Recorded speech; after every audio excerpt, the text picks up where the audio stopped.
Hey YouTube, what's up? It's Ellie, and it's 2019, so Happy New Year's. It's also my 19th month on testosterone, so celebrate that as well. Um, I big changes in my life, not just testosterone. So, if any of you are new to my channel, have never seen me before, welcome. My name is Ellie. I'm transitioning from female to somewhere in the middle. I'm not what you would call a strictly binary trans person. I started testosterone 18 months ago in a very low dosage with the intention of masculinizing somewhat. And here I am, still on it. I never thought I would stay on that long, but actually I'm doing great. Alright, so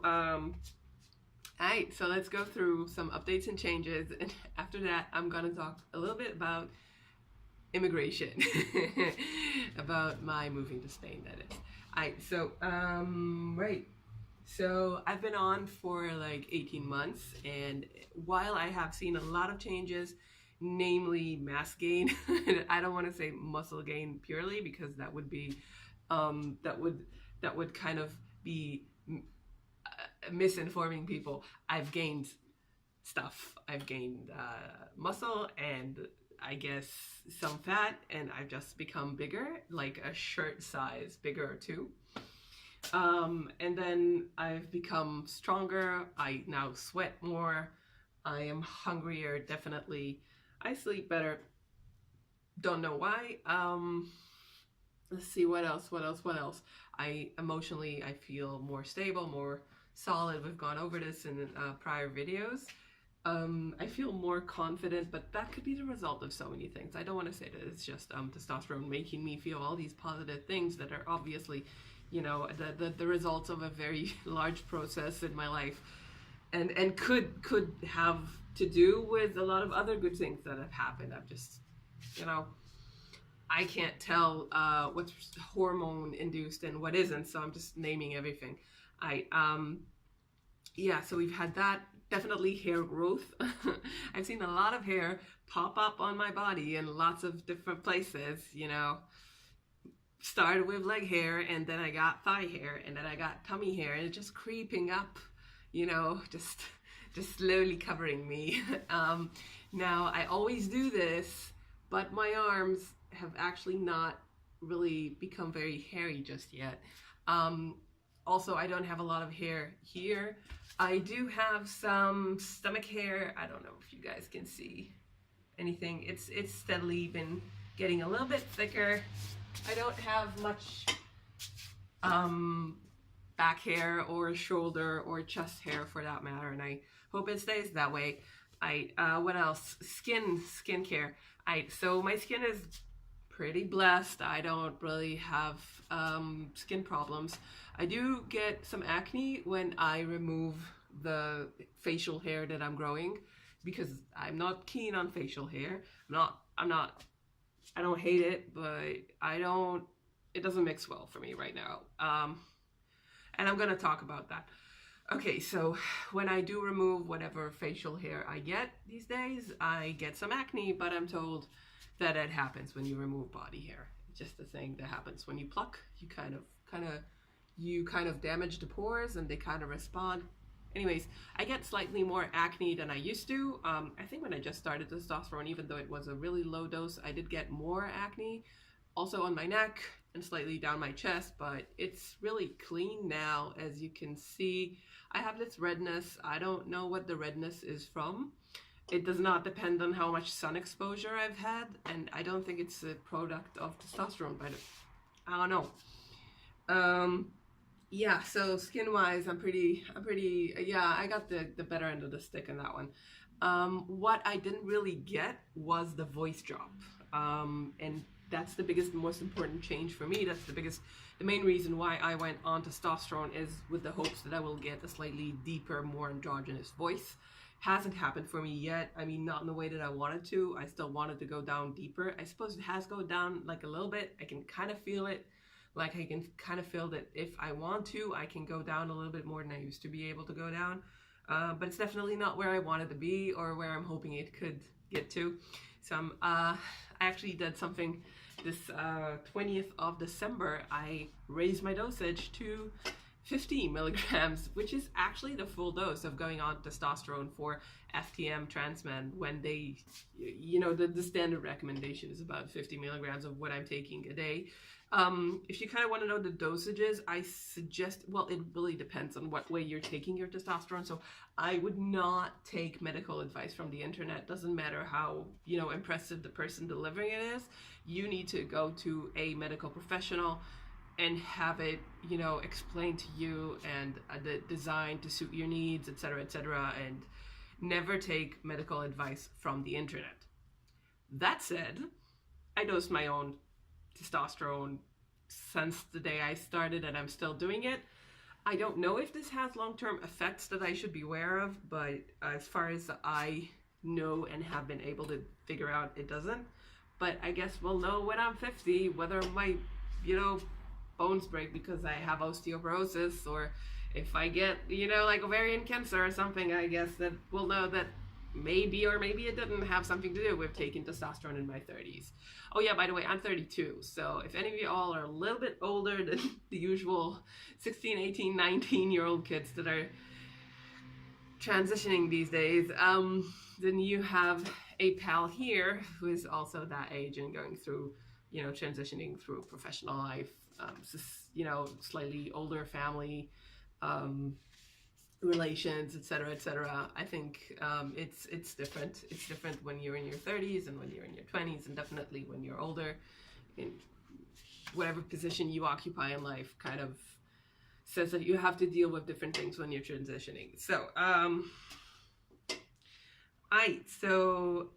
these are the changes that I've experienced. Let's go to TMI. All right, so if you're family, or if we wouldn't be having this conversation in real life, please mute the video. And when I go like that, you can unmute it. All right, but for now, if you know me, if you're family, I'm going to be talking about like really private, personal stuff. I'm going to be talking about genitalia. I'm going to be talking about menstruation. I'm going to be talking about sex-related issues. I would really appreciate it, and I think you would prefer too, to just mute the video, and when you see me doing this, you can unmute it back, and you wouldn't have to hear something that we wouldn't discuss, face to face. All right, so TMI, here we go. 3, 2, 1, mute. All right, so I got this comment asking me on my last video if I could discuss bottom growth. Now, I know it's a thing for a lot of people considering hormone treatment, what testosterone is going to do to their genitalia. So let me say first and foremost that you need to be well informed, and you really need to open up the internet and Google that and see if you're fine with having an enlarged clitoris, and which you will have, because it's one of the first things that happen, and it could also change your level of sensation and what kind of sensation it is. So I'm not going to go into too much details, but I am going to say that it's become less sensitive, and for me that's a blessing, because it used to be too sensitive to actually enjoy direct contact. So actually having sex has become much more enjoyable for me. Also, I prefer to have slightly more ambiguous genitalia, which is probably not something that I share with a lot of people on this planet, but for me it's been a huge relief, I suppose. Even though I didn't really realize it was bothering me, it does sort of relieve me to have what I have now as opposed to what I used to have. You should also be advised that this change is permanent. It's not likely to go back to the way it was if you stop taking testosterone, so just make sure you're cool with it. I have been asked about how big it grows, and I gotta say, y'all shouldn't really have expectations. You don't grow a dick from going on testosterone. You might grow an extra finger, I guess, not your thumb. So a smaller finger probably. Though I really don't know how much that varies from person to person, and I have been very specifically asked if being on testosterone for a very long amount of time makes a difference in the growth, and I have to say no, it doesn't really. I don't know, it doesn't really change anything. As far as menstruation goes, as soon as I went up to 25 milligrams monthly, my menstruation stopped. I didn't care too much to have it or not to have it, just one of those things that I'm not dysphoric about. Sure, menstruation is a hassle, even if you're a straight woman who would really, who's really into having that cycle. You still gotta deal with that. So, I don't know. I don't know. I don't care. Anyways, I don't get it anymore. I really could care less if I got it again, which I probably will at some point if I dip below the 25 milligrams a day. I never really had much symptoms that go with menstruation. I didn't really have PMS. I suppose I had some back pain, and I suppose I had some like irregularities with what do you call that? There's like a medical term for using the bathroom. Never mind. I think it's a little spoken about secret that I mean people don't really talk about it, but menstruation usually gives you like diarrhea or constipation or something that has to do with poop. And I used to be a little bit like prone to diarrhea when I had my menstruation, and now that I don't, I'm not. So that's great. But it wasn't a big deal, and it isn't now. Just answering a question that I suppose that some of you have. All right. As far as libido or the urge to have sexual relations go, it goes up with the amount of testosterone that you're on, at least initially. I mean, for me, the more the dosage goes up, the more wish I have to have sex, which is great because I really used to not have that in me in the past 3 or 4 years prior to starting testosterone. So it's really nice because it's brought me closer to my wife, and I'm enjoying life more that way, even though there's nothing wrong with not having sexual urges. If you're cool with that, then that's the way you roll. That's fine. I'm enjoying it. I'm also like I said, my sexual encounters are easier for me now and are more enjoyable because I'm happier with what I've got in terms of body and junk. I know a lot of people care about like the social role that they play in bed, like are they perceived as women or as men or as some other identity when they are having sex. I have to say, for me, it's relieving to not be seen as any, and that's what I prefer. That if someone's in bed with me, they don't tag me as anything. It's kind of a difficult thing to do. But if I happen to find myself feeling as though I'm acting out the roles of either a man or a woman in bed, like I just don't, it doesn't work for me, and I'm not gonna continue that encounter. I'm just gonna stop there probably. Anything else you guys want to know about TMI? Just ask me. If it's too much, I will tell you that I won't tell you. And if it's not too much, I'll try to address it. All right. So all that gross stuff out the way. It's not gross. It's just private. Anyways, all that stuff out the way. I was going on about changes. So sweat. I have been sweating more on testosterone than I've sweated before. But I've now moved from a Middle Eastern hot climate to a Middle Eastern cool climate, in the sense of moving from Tel Aviv to Barcelona, Spain. So I will have to go through the summer here in Barcelona, and then I will be able to tell you more about how much I sweat. I gotta say, it doesn't bother me. Not in the slightest. Like, if I gotta change my shirt twice, I'll change my shirt twice in a workout, and that's that. But I don't find it disgusting or anything. Okay. Let me strip. Yeah. Let me take my shirt off. So I was worried there for a second that I might not be wearing any kind of top. Alright, so this is me. This is what I look like. Yeah. Actually, the phone is kind of like tilted in an angle, so I don't know if you actually are getting a good view of it, but yeah, I gained, we've talked about this. Also, moving to Spain hasn't helped because I'm not exactly restricting myself here from all the good stuff that is available to eat that I've been trying, jamon, churros, and all the other great stuff that is just stocking the shelves at the supermarket. And yeah, it's a thing. Also, I haven't been training very much because I just moved here. I don't have a gym yet. I don't have a basketball team to play on yet. I haven't joined the kung fu yet. So I'm actually kind of in limbo, staying at home, eating my heart out, and the occasional walk around the city. So it's gonna be a while before I can, whip myself back into shape like I want to do. I have big plans. I hope that they will. Yeah, I hope that I will get to do them. Also, it's fucking cold out here, so I'm gonna just put my shirt back on. I hope you all don't mind. So what else was I gonna talk about? Moving to Spain. Moving to Spain has been so far a very pleasant experience, except the small amount of bureaucracy that I've had to deal with. Everyone here is very nice. I don't get the what the hell are you stare whenever I walk into a ladies' room. I don't know enough to understand whether it's because they immediately recognize me as female, or if they just don't care that a guy is walking into the ladies' room, or if it's just not a point of interest to them, or if they're too polite to address me about it. Either way, I don't get stared at. I don't get the questions. Amazing. Absolutely amazing. It's a huge relief for me, not just using the bathroom, but just all over, to not be constantly bothered and asked, what are you? Who are you?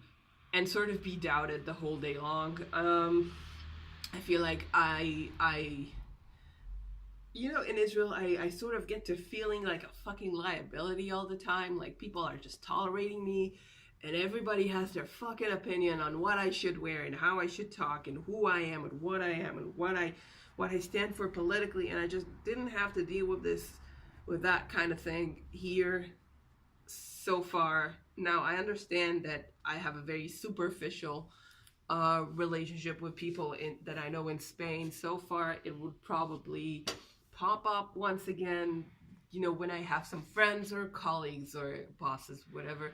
But so far, it's been a huge relief. And even if it's just that, if it's just surface level politeness that's keeping them from asking me these super private questions that I hate being asked, then I really prefer that to just, the normal Israeli straight to the point kind of asking you whatever the hell they want to know, which is a good thing on certain levels and a bad thing on others. Way happier about that particular aspect. Now, I've been told that Spain is very LGBT friendly. Haven't had the chance to hang out with transgender people or queer people here too much, but I'm gonna get on it. Again, if you guys are in Barcelona, or people that are in Barcelona, I would love to meet up and sort of have that circle of friends. Yep. What else? Oh yeah, running with authorities. That's been so funny. Like, I had to do this residency card, which I had to go through several offices for, and then I end up at this one place, and it was just the last step to get the actual tarjeta, the card. And then the woman asks me, and this is after like a month that we've been chasing this paper route that we have to go, and it's been kind of anxious and very important, and then the whole country is out on holidays, so it was also really hard to just get to the offices with the right papers. It's been kind of a race against time before everybody just shuts down for New Year's and Christmas. So we get there, and my appointment is like on the last day before everybody goes out for Navidad, which is Christmas here. And then I get in a room with this official, and she asks me, so are you a boy or a girl? And I'm like, what? This question came out of nowhere. She just looks at the computer and goes, I'm sorry that I have to ask you, but are you a boy or a girl? And then I made like the stupidest mistake, and I went into the whole, look, I'm transgender, but I'm not trying to change my sex, my legal sex on the documents. Definitely not right now. With whatever you have to go with, just go with female on all the documents. Like, don't even ask me that. I appreciate you asking, but please don't change anything to male. And she goes, no, you don't understand. The computer says that you're male.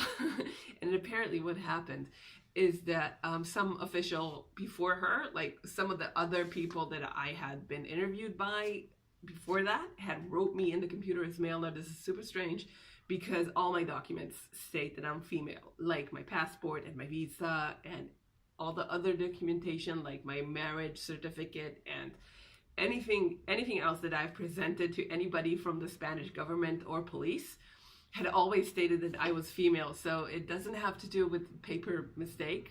Like none of my documentation is wrong. They just kind of looked at me and either supposed that because I was married to a woman that I was a man, or just looked at me and didn't think twice and just typed in man, which is so weird. Not in a bad way. It's just that like I don't think I passed. So that was funny. And then she said that she had, like the official, she said that she had to call a guy so that he would change it in the computer and it would take a week. And that's just Spanish bureaucracy for you guys. And it doesn't matter. They were super kind about it, never said a word about it being a fault of mine or it being bad or that I had done anything wrong.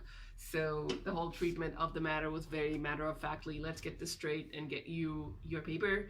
And it was just hilarious that they had actually wrote me down as male.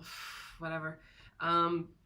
Anyways, that's the only encounter that I've had with anything relating to gender here in Spain, which is hilarious. That's it. That's really all I had to say. I guess, yeah, looking into the future, I'm hoping to really continue doing these videos. I see that they're important to people. They definitely are important to me. Yeah, I should probably get them more scripted and like talk about things that I deal with in the day-to-day life, but I haven't done that so far. But I want to kind of like address specific things. So if you guys have anything that you'd like me to discuss or to state where I stand on, then do go ahead, write that stuff in a comment, and I will really try to address that. And yeah, cheers, Happy New Year's, and happy transition to all of you that are transitioning. I hope this year brings you what you want for yourselves. S Novym Godem, you know, like Happy New Year.